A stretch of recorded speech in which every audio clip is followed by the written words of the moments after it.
Halo semuanya, hari ini tepat di tanggal 17 Agustus tahun 2021 diperingati sebagai Hari Kemerdekaan Indonesia yang ke-76. Tidak terasa bangsa kita sudah 76 tahun dan semoga bangsa kita semakin jaya bisa memperbaiki segala problem atau masalah yang ada di negeri ini dan tentunya membuat keadilan sosial bagi seluruh rakyat Indonesia benar-benar terwujud. Dan spesial di hari ulang tahun kemerdekaan ini gue bakalan bahas buku ini, Cokro Aminoto, Guru Para Pendiri Bangsa. Nah, buku ini diterbitkan oleh Kepustakaan Populer Gramedia dan ditulis oleh tim Tempo Publishing ya. Ya, dan menurut gue buku ini keren banget. Kenapa keren? Karena ya ini betul buku sejarah, tapi sejarahnya dibuat dengan jurnalistik. Artinya mengambil makna kemudian menyampaikannya dengan entertain atau menarik lah kayak gitu. Jadi ya artikel-artikel. Jadi buku ini di dalamnya ada kumpulan-kumpulan artikel penelitian ya, yang wawancara mendalam dengan tokoh-tokoh yang dekat dengan Cokro Aminoto, kemudian dengan orang-orang yang kenal beliau sampai yang sekarang tempat tinggalnya di mana, posisinya di mana, kemudian didatangi dan dilihat. Dan tentu kembali lagi ke buku ini membahas segala hal tentang Bapak Cokro Aminoto yang memang tidak selengkap mungkin tulisan-tulisan lain. Jadi kalau kebetulan gue cuman baca buku ini dan ingin menyebarkan informasi untuk teman-teman semua, ya kenapa enggak gitu ya. Dalam artian ya saling berbagi. Semoga kalian mungkin terinspirasi untuk membaca Cokro Aminoto dan meneladani juga hidupnya. Oke, jadi siapa sih itu Cokro Aminoto? Mungkin kalian sering mendengar ya nama Cokro Aminoto. Jadi beliau itu hidup di zaman Hindia Belanda, belum ada Indonesia pada waktu itu. Jadi beliau itu lahir di Ponorogo, Jawa Timur pada tanggal 16 Agustus, yang artinya berarti kemarin dia ulang tahun, dan meninggal di Yogyakarta. Nah, Cokro Aminoto ini dikenal sebagai orang pertama yang mencetuskan adanya pemerintahan sendiri, yang mana sekarang ada Indonesia dari tangan Belanda gitu. Kemudian beliau juga dikenal sebagai pemimpin partai Sarekat Islam, sebuah organisasi politik modern pertama kalau kata sejarawan siapa ya namanya, Takashi Shiraishi. Nah, jadi dengan media massa, kemudian propaganda, pemogokan, serikat buruh, dan lain-lain, Sarekat Islam dikenal sebagai partai yang melakukan hal tersebut. Dan beliau adalah pemimpin yang identik dengan Sarekat Islam. Nah, beliau ini keturunan bangsawan ya, seperti para pahlawan-pahlawan lainnya di masa kemerdekaan. Kebanyakan itu adalah turunan-turunan bangsawan.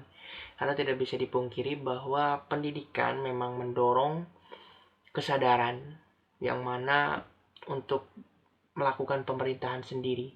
Tapi yang unik, mereka tidak mendapatkan atau tidak menikmati kepintaran mereka, privilege mereka untuk sekolah, untuk bisa hidup enak. Tetapi mereka mendorong masyarakat-masyarakat lain juga, yaitu dengan menumpaskan penjajah. Jadi bapaknya itu seorang asisten bupati dan kakeknya juga adalah Bupati Ponorogo. Jadi beliau memang bangsawan. Dan Cokro Aminoto ini dikenal oleh Belanda itu sebagai raja tanpa mahkota. Karena memang karisma dia di masyarakat Indonesia sebagai pemimpin Sarekat Islam benar-benar sangat dihormati, digugu dan ditiru mungkin bisa jadi ya. Dan benar-benar sebagai ratu adil ya disebutnya. Dan dia juga pernah mentor ya, salah satu mentor daripada Soekarno, Tan Malaka, Alimin, Samaun yang ngekos di kosannya dia di Surabaya. Itu salah satu cerita unik yang mungkin kalian sering dengar ya. Dan memang beliau ini bisa dibilang sebagai politikus ataupun juga yang terkenal di zamannya, yang memiliki banyak pengikut dan ingin memerdekakan bangsa. Jadi kalau cerita hidupnya, dia itu sempat sekolah calon PNS yang namanya Ospia. Nah, Ospia ini di Magelang, jadi adalah sekolah bagi calon abdi negara pemerintah kolonial Hindia Belanda. Dan dia juga sempat jadi pekerja di Kesatuan Pegawai Administrasi di Ngawi. Cuman selama beberapa tahun, karena mungkin dari pendidikan yang dia dapatkan, pengalaman-pengalaman ketika sekolah, dia melihat bahwa orang pribumi itu berada di bawah orang Belanda secara privilege, secara kehormatan, dan lain-lain. Dan ketika bekerja, dia melihat dengan matanya sendiri bahwa saya nggak mau kayak gitu terus, saya ingin berontak. Pada akhirnya dia berhenti jadi PNS, jadi bekerja di administrasi di Ngawi tersebut dan pindah ke Surabaya. Surabaya. Dan di sanalah dia bertemu Saman Hudi. Nah, Saman Hudi ini adalah tokoh yang membuat Sarekat Islam. Dulunya itu disebut SDI, Sarekat Dagang Islam, sebelum datang Cokro dan menggantinya. Nah, SDI ini sebenarnya adalah organisasi dagang atau untuk kepentingan dagang, ekonomi lah, di Solo, yang mana dibuat oleh pengrajin batik yang merasa perlu adanya himpunan atau gabungan politik untuk melawan pedagang dari Cina. Karena mereka juga istilahnya di Cina udah kerjasama. Kayaknya pribumi harus kerjasama juga deh biar melawan dominasi warga Tionghoa pada waktu itu. Akhirnya dibentuk SDI.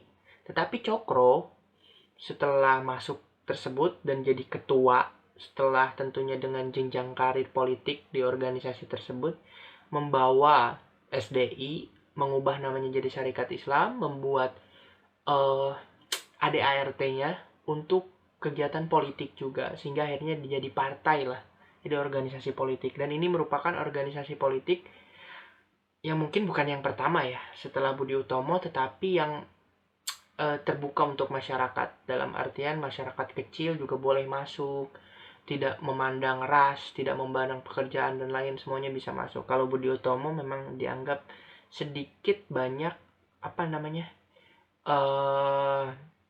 hanya untuk kalangan-kalangan tertentu lah, kalangan atas dan lain-lain. Tadi melanjutkan yang tadi, jadi dia pindah ke Surabaya dan belajar kursus mesin sambil dia ikut organisasi SDI tadi. Akhirnya dia kerja di pabrik setelah beberapa tahun belajar ya di permesinan, dan juga dia sempat bekerja juga di beberapa jadi wartawan segala macam gitu-gitu. Dan di tahun 1914 dia menggusur Saman Hudi dari jabatan ketua nih, dan dia menjadi ketua di Sarekat Dagang Islam. Tapi kalau dalam buku ini nih, Pak Cokro ini lebih banyak memang membentuk organisasi ini dari ADART segala macam dan lain halnya. Nah, dan beliau di dalam Sarekat Islam ini juga di tahun 1916 kalau nggak salah, dalam kongres, dikutip dari Tirto, Pak Cokro ini adalah orang yang pertama yang menginginkan adanya pemerintahan sendiri. Kalau nggak salah di Bandung kongres pertama itu, dan dia di dalam kongres itu berpidato bahwa kita ini nggak boleh diperas terus oleh Belanda, kira-kira begitu, dan kita harus memiliki pemerintahan sendiri. Dan itu sebelumnya belum ada tuh orang-orang yang berani gitu di depan umum mengatakan hal tersebut, sehingga ya beliau diwaspadai oleh Belanda. Pun akhirnya dia memang jadi pemimpin sampai akhir hayatnya di Syarikat Islam dan memiliki anggota ratusan ribu bahkan mungkin sampai jutaan, dan itu sangat-sangat besar pada waktu itu, apalagi di awal-awal kemerdekaan. Konon katanya di buku ini juga dijelaskan kalau beliau berpidato itu semua orang hikmat mendengarkan apa yang dikatakan oleh Cokro Aminoto.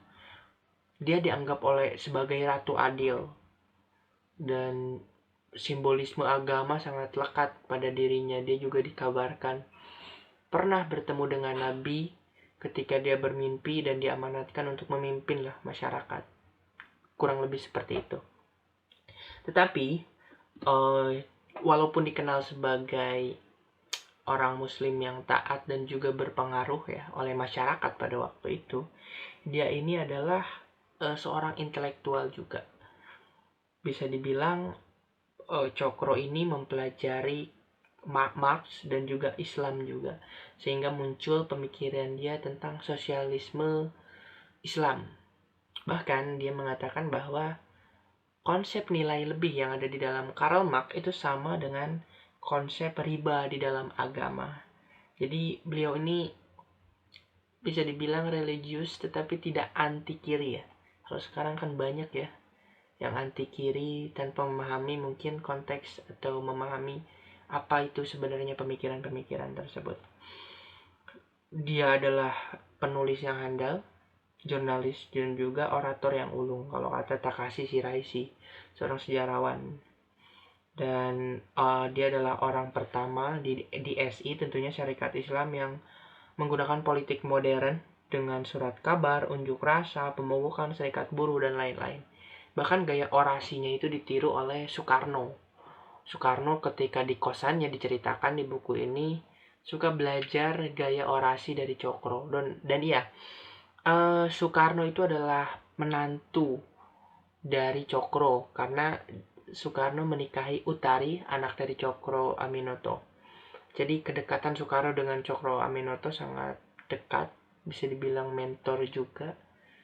Dan ya, seperti itulah perjalanan daripada Cokro Aminoto ini.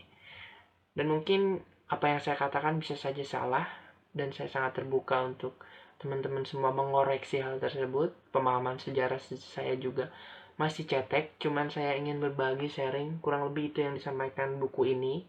Dan masih banyak cerita-cerita lain yang menarik untuk dibaca.